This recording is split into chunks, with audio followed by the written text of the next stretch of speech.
Hello and welcome back. It has been a minute since I last posted.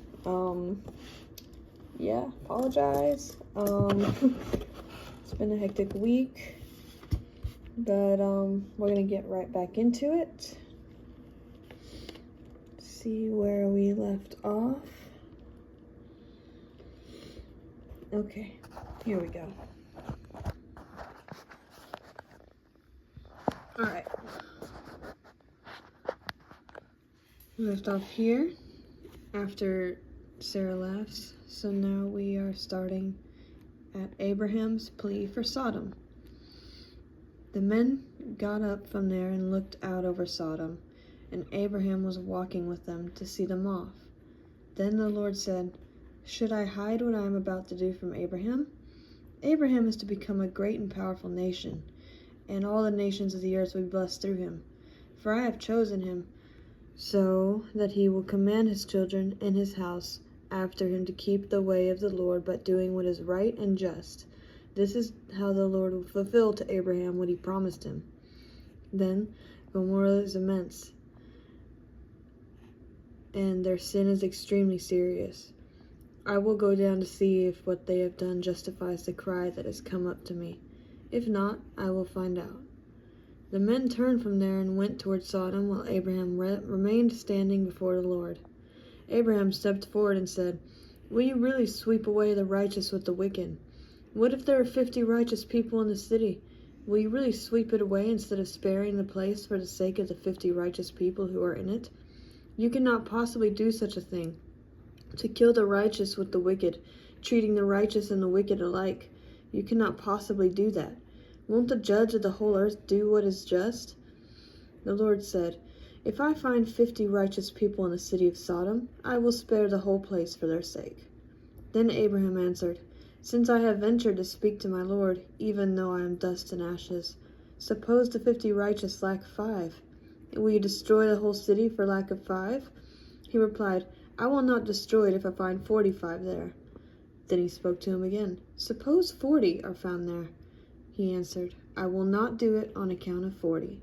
Then he said, "Let my Lord not be angry, and I will speak further. Suppose 30 are found there." He answered, "I will not do it if I find 30 there." Then he said, "Since I have ventured to speak to my Lord, suppose 20 are found there." He replied, "I will not destroy it on account of 20. Then he said, "Let my Lord not be angry, and I will speak one more time. Suppose 10 are found there." And he answered, "I will not destroy it on account of 10. When the Lord had finished speaking with Abraham, he departed, and Abraham returned to his place. Gotta say, Lord has some patience. Oh, heck. Hold on a second. There we go. Okay. The destruction of Sodom and Gomorrah. The 2 angels entered Sodom in the evening as Lot was sitting in Sodom's gateway. When Lot saw them, he got up to meet them. He bowed with his face to the ground and said, "My lords, turn aside to your servant's house, wash your feet, and spend the night. Then you can get up early and go on your way." "No," they said, "we would rather spend the night in the square." But he urged them so strongly that they followed him and went into his house. He prepared a feast and baked unleavened bread for them, and they ate. Before they went to bed, the men of the city of Sodom, both young and old, the whole population, surrounded the house. They called out to Lot and said, "Where are the men who came to you tonight? Send them out to us so we can have sex with them." Lot went out to them at the entrance and shut the door behind him. He said, "Don't do this evil, my brothers. Look, I've got 2 daughters who haven't been intimate with a man. I'll bring them out to you, and you can do whatever you want to them." Jeez, Lot. "However, don't do anything to these men, because they have come under the protection of my roof." "Get out of the way," they said, adding, "This one came here as an alien, but he's acting like a judge. Now we'll do more harm to you than harm to them." They put pressure on Lot and came up to break down the door, but the angels reached out, brought Lot into the house with them, and shut the door. They struck the men who were at the entrance of the house, both young and old, with blindness, so that they were unable to find the entrance. Then the angel said to Lot, Do you have anyone else here, a son-in-law, your sons and daughters, or anyone else in the city who belongs to you? Get them out of this place, for we are about to destroy this place because the outcry against its people is so great before the Lord that the Lord has sent us to destroy it." So Lot went out and spoke to his sons-in-law who were going to marry his daughters. "Get up," he said. "Get out of this place, for the Lord is about to destroy the city." But his sons-in-law thought he was joking. At daybreak, the angels urged Lot on. "Get up, take your wife and your 2 daughters who are here, or you will be swept away in the punishment of the city." But he hesitated. Because of the Lord's compassion for him, the men grabbed his hand, his wife's hand, and the hands of his 2 daughters. They brought him out and left him outside the city. As soon as the angels got them outside, one of them said, "Run for your lives. Do not look back and don't stop anywhere on the plain. Run to the mountains, or you will be swept away." But Lot said to them, "No, my lords, please. Your servant has indeed found favor with you, and you have shown me great kindness by saving my life. But I can't run to the mountains. The disaster will overtake me and I will die. Look, this town is close enough for me to flee to. It is a small place. Please let me run to it. It's only a small place, isn't it? So that I can survive." And he said to him, "All right, I'll grant your request about this matter too, and will not demolish the town you mentioned. Hurry up, run to it, for I cannot do anything until you get there." Therefore, the name of the city is Zor. The sun had risen over the land when Lot reached Zor, then rain out of the sky. The Lord rained on Sodom and Gomorrah, burning sulfur from the Lord. He demolished these cities, the entire plain, all of the inhabitants of the cities, and whatever grew on the ground. But Lot's wife looked back and became a pillar of salt. Early in the morning, Abraham went to the place where he had stood before the Lord. He looked down toward Sodom and Gomorrah and all the lands of the plain, and he saw that smoke was going up from the land like the smoke of a furnace.